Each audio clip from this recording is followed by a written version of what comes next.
I've been like working on watching this YouTube video on this guy's channel. I say I'll post a link sometimes, but then I don't. This time I'm going to actually post the link for it. Andre starts with a D as his last name. The title of the video is The Forgotten Teachings of Jesus.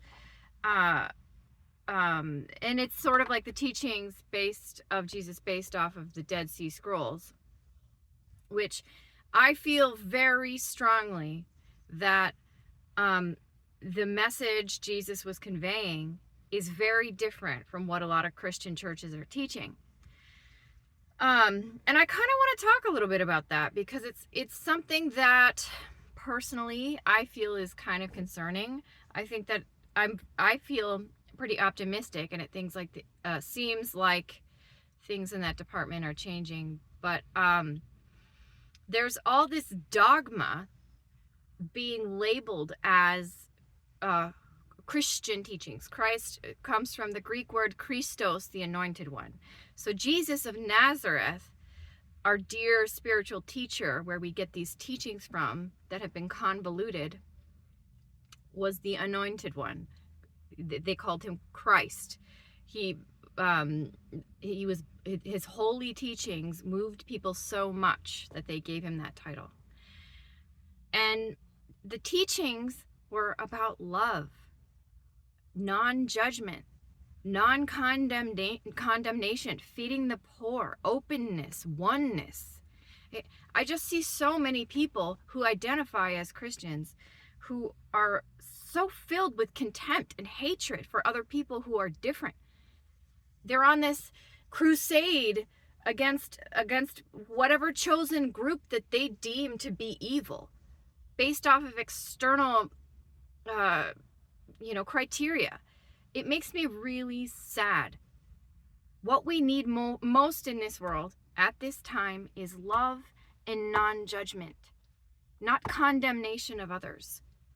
So I'm not like actively a Christian person. I've dabbled in church, a lot of different spirituality. I've read a lot of different books, practiced a lot of meditation and different things like that. And I'm certainly not a perfect human being, but more and more I've moved into this place of oneness. It's right here. It's in the heart. It's love. It's non-judgment. It makes me so sad when I see so much hatred and so much condemnation of others based on their external identities. So, if you're a Christian, ask yourself, why am I a Christian? Am I a Christian based on dogma taught by the church in the Bible?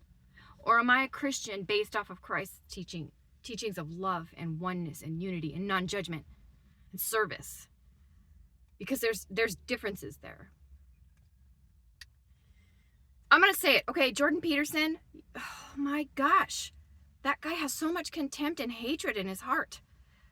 I tried for 5 minutes to watch this video. He has, I don't know, it just popped up in my YouTube feed, man. I don't really seek his stuff out. I know some of you guys really like him, and that's cool. Good for you. I have tried to get on board with him, but I just feel just the energy I get from that guy is so much hatred and contempt and rage packaged in this neat and tidy, poised figure. And I tried for, I don't know, it was 5 or 10 minutes to watch this video of him interviewing a former child star who's now an adult. And for a little bit I was like, okay, maybe I can get it. But immediately off the bat, I just got super creeped out. And here I am judging him. But you know what? It's because of his lack of love.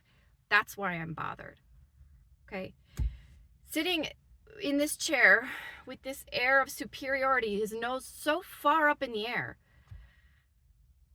He's listening to this girl talk about her experiences with as a child star in Hollywood, or a child actor in Hollywood. And I agree. Yeah, that is a sketchy business for sure. And I'm sure that the adults in that business a lot of them are totally creepy. But later on in the a little bit into the interview, he immediately goes to attacking Jazz Jennings' parents as being fame hungry. I watched what was the name of the show? I Am Jazz. I watched a lot of those episodes. They are sweet people. They love their child. They are trying to put out awareness of acceptance of those who are transgender. I fully do not think that those people were using their child for fame.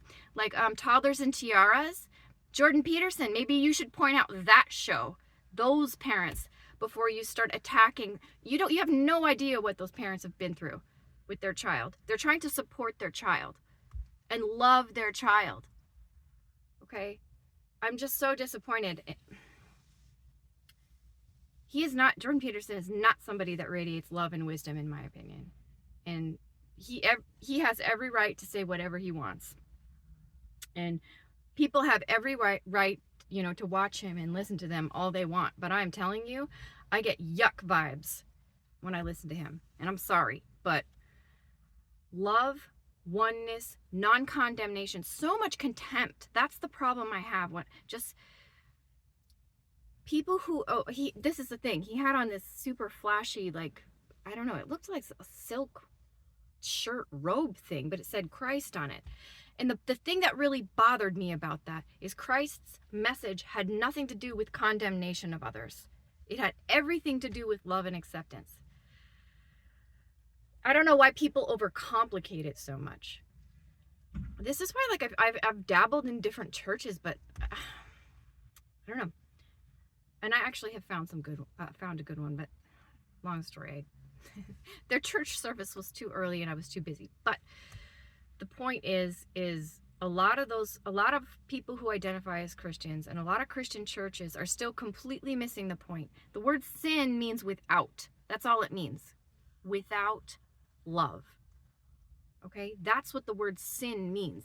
Without love. And a whole lot of people who are touting this Jesus message are living without love. Without unconditional love. Jordan Peterson, you deserve love. You are love, but you are blocking it, and you are putting out a whole lot of contempt and hatred that is not necessary. Like he's going to watch this video, but still. The rest of you people, you go tell him that. You tell him I sent you. I don't know. I had some free time again, and I don't know why we're complicating love so much. And yes, being a human is complicated. Relationships are complicated.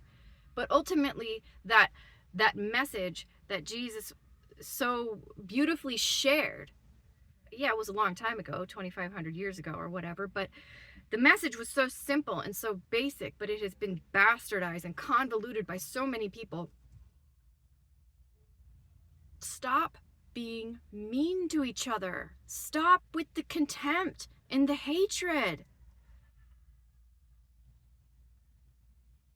Stop it. It's not helping. It is not fixing anything. Hating transgender people is not fixing anything. Okay? It's just causing more pain and sadness and separation. We need to unify in love. We need to come together. We need to drop our egos. Drop our form identity. Regardless of why people are transgender, whether it's hormonal disturbances, imbalances due to chemicals, whether it's some CIA operation, who fucking knows? Excuse my swear words. Sometimes I use swear words. But listen, it makes me really sad that people are choosing to focus, people who are claiming to be followers of Christ's beautiful message of love, who are choosing to focus on people and hate them for differences. And they'll come up with, oh, well, I'm not hating them. The words coming out of their mouth are filled with hatred and contempt and judgment. And it's not helping. It is not what Christ taught. Christ never said anything about people who are gay or transgender. That was the Bible. That wasn't Christ. Christ taught love, non-judgment, service, unity. That's simple. So remember, we're all in this together, okay? These NDE experiencers, These stories, you guys, this is a window to the other side. This is a window to what happens when we die. And so many people are not listening. They are not paying attention. The message is when people go to the other side, the vast, vast, vast majority of those people are talking about what Jesus talked about. Unity, oneness, non-judgment, because we don't understand why people are put in different situations in the physical, in their physical bodies. We have these taught belief systems about what right and wrong is in the physical, but they're just belief systems that have been handed down, and people are choosing to believe it without thinking. On the other side, it's completely different. That's why the non-judgment portion is so important. You don't understand why people are in certain situations, why their physical body is a certain way. You don't know until you're on the other side. So stop with the judgment. Sorry for yelling. I hope you have a good day. It wasn't really yelling. It was more of a stern conversation. Love, unity, non-judgment, forgiveness. I love you.